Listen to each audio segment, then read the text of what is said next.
ಮಳೆಗಳು ಬೆಳೆಗಳು ನಾಶವಾಯಿತು, ಕೊರೋನಾ ಜಾಸ್ತಿ, ಇನ್ನೂ ಜಾಸ್ತಿ ಆಗ್ತಾಯಿದೆ. ಅಂಥ ಒಂದು ಕಾಲಜ್ಞಾನದ ಸೂಚನೆ ಅದು. ಆ ದೃಷ್ಟಿಯಿಂದ ನಮ್ಮ ಈ ನಾಡಿಗೆ ನಾವು ಬರೋದಾದರೆ ಇದು ಇನ್ನೂ ಜನವರಿ ಫೆಬ್ರವರಿ ಹೇಳಕ್ಕೆ ಬರೋದಿಲ್ಲ. ನಾನು ಮೊನ್ನೆ ಹೇಳಿದ್ದಲ್ಲಿ ನಿಮ್ಮ ಇದರಲ್ಲಿ ಕಾರ್ತಿಕ ಮತ್ತು ಆಶ್ವೀಜದಲ್ಲಿ ಹಳ್ಳಿಗಳಲ್ಲಿ ಹೆಚ್ಚಾಗ್ತದೆ ಕಾಯಿಲೆ, ಇದು ಅಂತ ಹೆಚ್ಚಾಗ್ತಾ ಇದೆ. ಆಮೇಲೆ ಇನ್ನೂ ಮಳೆ ಬರೋ ಲಕ್ಷಣಗಳು ಭಾಳ ಇದ್ದಾವೆ, ಜನಗಳಲ್ಲಿ ಅಶಾಂತಿ ಆಗ್ತಕ್ಕಂಥದ್ದು ಲಕ್ಷಣಗಳಿದ್ದಾವೆ. ಏನು ಯುಗಾದಿ ಮೇಲೆ ಇದನ್ನು ನಿರ್ಣಯಿಸಬೇಕು ಏನು ಅಂತ. ನೆಕ್ಸ್ಟು ಇನ್ನೊಂದು ಸೆಕೆಂಡ್ ಟೈಪ್ ಇದೇ ಟರ್ನ್ ಆಗ್ತಾಯಿದೆ.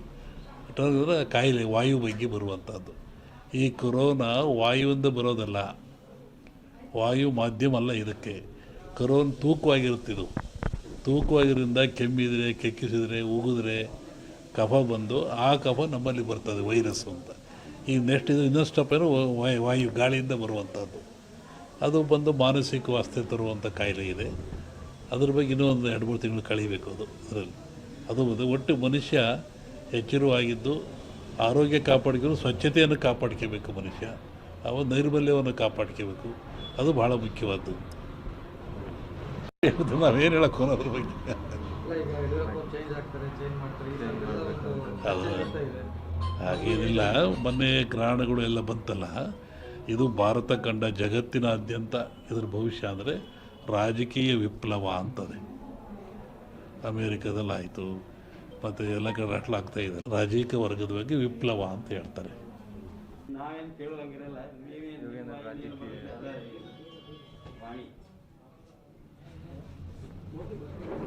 ಜಗತ್ತಿನಲ್ಲಿ ಅತ್ಯಂತ ಶ್ರೇಷ್ಠ ಜ್ಞಾನ ವಿವೇಕವುಳ್ಳದ್ದು ಯಾವುದು ಅಂದರೆ ಮನುಷ್ಯನಿಗೆ ಬುದ್ಧಿಶಿ ಇದೆ, ಜ್ಞಾನ ಇದೆ, ತಿಳುವಳಿಕೆ ಇದೆ ಅಂತ ಹೇಳ್ತಾರೆ. ಅಂಥ ಮನುಷ್ಯ ಆಗಾಗ ಅಜ್ಞಾನಕ್ಕೊಳಪಟ್ಟರೆ, ಅವಿವೇಕಕ್ಕೊಳಪಟ್ಟರೆ, ತನ್ನ ಆಚಾರ ವಿಚಾರಗಳನ್ನು ಕಳ್ಕೊಂಡ್ರೆ ಅಂತಹ ಮನುಷ್ಯ ಎಚ್ಚರಿಕೆಗಾಗಿ ಜಗತ್ತಲ್ಲಿ ಕಾಲದಿಂದ ಅನೇಕ ರೋಗಗಳು ಬರ್ತಾಯಿದ್ದಾವೆ, ಕಾಯಿಲೆಗಳು ಬರ್ತಾಯಿದ್ದಾವೆ. ಈ ಬರುವಂಥ ಕಾಯಿಲೆಗಳು ಮನುಷ್ಯನಿಗೆ ತಿಳುವಳಿಕೆ, ಜ್ಞಾನ, ವಿವೇಕ ಮೂಡಿಸ್ತಕ್ಕಂಥದ್ದು. ಹಾಗೆ ಈಗಲೂ ಬಂದಿರತಕ್ಕಂಥದ್ದು ಕೊರೋನಾ ಅಂತೇಳಿ.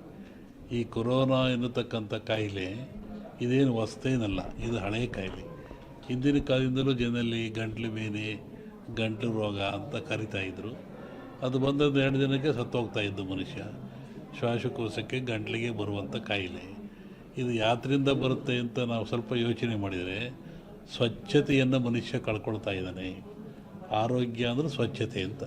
ಆ ಕಳ್ಕೊಳ್ಳೋದ್ರಿಂದ, ಸ್ವಚ್ಛತೆ ಶುದ್ಧ ಇದರಿಂದ ಮನೆಯಲ್ಲಿ, ಹೊರಗೆ, ಒಳಗೆ ಎಲ್ಲ ಕಡೆ ಕಳ್ಕೊಂಡ್ರೆ ಕಾಯಿಲೆ ಬೆನ್ನಿರ್ತಾ ಇದೆ. ಇಂತಹ ಕಾಯಿಲೆ ಇದು ಘೋರವಾಗಿರ್ತಕ್ಕಂಥ ಕಾಯಿಲೆ. ಕೇವಲ 1 ಗ್ರಾಮ್ ತೂಕ ಇರತಕ್ಕಂಥ ಕಾಯಿಲೆ ಇದು ಜಗತ್ತನ್ನೇ ಎದುರಿಸ್ತಾ ಇದೆ. ಮನುಕುಲಕ್ಕೆ ಇದು ಮಾರಕವಾಗಿದೆ. ಇದು ಮುಂದೆ ಇನ್ನೂ ಹೆಚ್ಚಾದ ಲಕ್ಷಣಗಳು ಭಾಳ ಇದ್ದಾವೆ ಜಗತ್ತಿನಾದ್ಯಂತ. ನಾನು ಹಿಂದೆ ಒಂದು ಹೇಳಿದ್ದೆ, ಸಿರಿವಂತ ಮಗನುಟ್ಟಿ ಆಳುವನು ಮುನಿಪುರವ, ಯುದ್ಧವಿಲ್ಲದೆ ಮಡಿಯ ಪುರವಲ್ಲ ಕೂಳಾದೀತು. ಸಿರಿವಂತ ಮಗನುಟ್ಟಿ ಆಳುವನು ಮುನಿಪುರವ. ಮುನಿಪುರ ಅಂದರೆ ಅಮೇರಿಕಾ ದೇಶವನ್ನು ಸನ್ಯಾಸಿ ಊರು ಅಂತ ಕರೀತಾರೆ. ವಿಷ್ಣು ವಾಮಾವತಾರದಲ್ಲಿ ಅಲ್ಲಿ ಅವನು ಭೂಮಿ ತೊಳೆದಿದ್ದು, ಸಂಪದ್ಭರಿತ ರಾಜ. ಅದು ಸನ್ಯಾಸಿ ದಾನ ಕೊಟ್ಟದ್ದು, ಅದನ್ನು ಮುನಿಪುರ ಅಂದರು. ಆ ಮುನಿಪುರ ಒಬ್ಬ ಸಿರಿವಂತ ಹುಟ್ಟಿ ಆಳ್ತಾನೆ. ಡೊನಾಲ್ಡ್ ಯಾರ ಮನೆ ಹೋದ್ನಲ್ಲ, ವಿತೌಟ್ ಬ್ಯಾಟರಿ ಜಗತ್ತು ಹಾಳಾಗೋಗ್ತದೆ ಅಂತ. ಹಾಗೆ ಅವನ ಕಡೆಯ ದಿನಗಳಲ್ಲಿ ಮಳೆಗಳು ಬೆಳೆಗಳು ನಾಶವಾಯಿತು, ಕೊರೋನಾ ಜಾಸ್ತಿ, ಇನ್ನೂ ಜಾಸ್ತಿ ಆಗ್ತಾಯಿದೆ. ಅಂಥ ಒಂದು ಕಾಲಜ್ಞಾನದ ಸೂಚನೆ ಅದು. ಆ ದೃಷ್ಟಿಯಿಂದ ನಮ್ಮ ಈ ನಾಡಿಗೆ ನಾವು ಬರೋದಾದರೆ ಇದು ಇನ್ನೂ ಜನವರಿ ಫೆಬ್ರವರಿ ಹೇಳಕ್ಕೆ ಬರೋದಿಲ್ಲ. ನಾನು ಮೊನ್ನೆ ಹೇಳಿದ್ದಲ್ಲಿ ನಿಮ್ಮ ಇದರಲ್ಲಿ ಕಾರ್ತಿಕ ಮತ್ತು ಆಶ್ವೀಜದಲ್ಲಿ ಹಳ್ಳಿಗಳಲ್ಲಿ ಹೆಚ್ಚಾಗ್ತದೆ ಕಾಯಿಲೆ, ಇದು ಅಂತ ಹೆಚ್ಚಾಗ್ತಾ ಇದೆ. ಆಮೇಲೆ ಇನ್ನೂ ಮಳೆ ಬರೋ ಲಕ್ಷಣಗಳು ಭಾಳ ಇದ್ದಾವೆ, ಜನಗಳಲ್ಲಿ ಅಶಾಂತಿ ಆಗ್ತಕ್ಕಂಥದ್ದು ಲಕ್ಷಣಗಳಿದ್ದಾವೆ. ಏನು ಯುಗಾದಿ ಮೇಲೆ ಇದನ್ನು ನಿರ್ಣಯಿಸಬೇಕು ಏನು ಅಂತ. ನೆಕ್ಸ್ಟು ಇನ್ನೊಂದು ಸೆಕೆಂಡ್ ಟೈಪ್ ಇದೇ ಟರ್ನ್ ಆಗ್ತಾಯಿದೆ. ಟರ್ನ್ ಅಂದರೆ ಕಾಯಿಲೆ ವಾಯು ಬಗ್ಗೆ ಬರುವಂಥದ್ದು. ಈ ಕೊರೋನಾ ವಾದ ಮಾತು, ಎಲ್ಲ ಧರ್ಮಗಳು ಇದ್ದಾವೆ, ಎಲ್ಲ ಸಮಾಜಗಳು ಇದ್ದಾವೆ, ಎಲ್ಲ ವರ್ಗದವರು, ದೈವದವರು ಈ ಭೂಮಿಯಲ್ಲಿ ವಾಸ ಮಾಡ್ತಾ ಇದ್ದಾರೆ. ಒಂದು ಸಮಾಜ ಪ್ರಾಚೀನ ಕಾಲದಿಂದಲೂ ಸಹಿತ ಹಾಲು ಮತ್ತು ಸಮಾಜ ಅಂತ ಕರೀತಾರೆ. ಹಾಲು ಮತ್ತು ಸಮಾಜ ಅಂದರೆ ಅವರು ಅಡವಿಯಲ್ಲಿದ್ದು ಕುರಿಗಳನ್ನು ಸಾಕಿಕೊಂಡು ಕುರಿಯ ಇಕ್ಕೆಯಲ್ಲಿ ಲಿಂಗವನ್ನು ಕಂಡು ದೈವಾರಾಧನೆ ಮಾಡಿಕೊಂಡು ಬಂದಂಥ ಒಂದು ಸಮಾಜ.